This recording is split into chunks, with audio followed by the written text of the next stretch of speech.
हजरात गिरामी कि सरकार के मुबारक कपड़ों को किसी ने नहीं धोया। पूछा गया क्यों? कि सरकार के जिस्म मुबारक पर मेल नहीं था। हम और आप कपड़े पहनते हैं, कुछ वक्त होता है उतार कर फेंक देते हैं, धोए जाते हैं, घर वाले धो धो के थक जाते हैं, बिल आखिर वो कपड़े गल जाते हैं।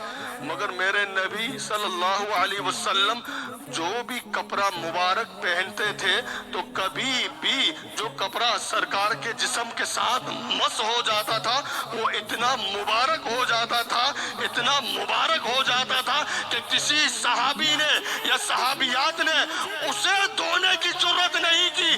क्यों नहीं की? कि सरकार का जिस्म मैल से पाक है। तो हम कहते हैं कि सरकार जो कपड़ा अपने जिस्म पर उसे मस का मौका दे दे तो वो कपड़ा पाक हो जाता है। तो आज सैयदा कैसे खता पर हो गई?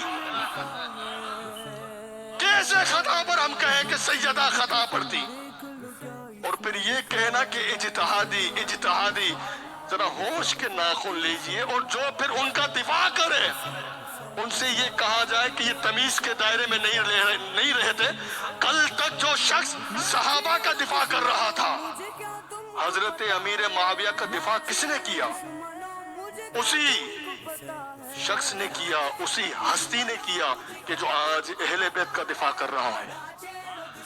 कल जब सहाबा का दिफा किया जा रहा था तो कहां थे बोलने वाले? जब सहाबा पर उनकी नामूस पर जब हमला किया जा रहा था तो यही तो मर्द मुजाहिद था जो खड़ा होकर ये कहने लगा कि हम सैयद हैं। अगर सहाबा की गुस्ताखी करोगे तो खामोश हम नहीं रहेंगे, और अगर अहले बैत का मामला आएगा तो तब भी खामोश नहीं रहेंगे। तो उस वक्त तक तो उनके नारे लगाए जाते थे। आज अगर वो सैयदा का दिफा करने के लिए मैदान में उतरा तो नारे लगाने वाले आज फतवा लगा रहे हैं। उनके नजदीक गोया उस डॉक्टर की अहमियत ज्यादा हो गई कि जो सैयदा की शान में ये अल्फाज कह दे कि खता पर थी। और बाद में बहुत बार उन्होंने कहा कि इज्तिहादी थी, वो तो पाक है, वो तैयबा है, वो ताहिरा है। और फिर भी जो उशाक हैं उन्हें दिल में तसल्ली नहीं हो रही।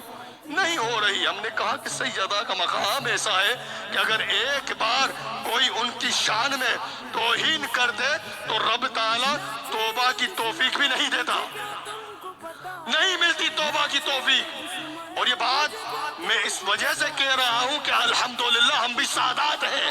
और हमने तो उस वक्त भी कही थी कि जब सारी ज़बानें उस वक्त खामोश थी, उस वक्त भी हमने कहा कि सैयदा हक पर है, सैयदा खतावार नहीं हो सकती।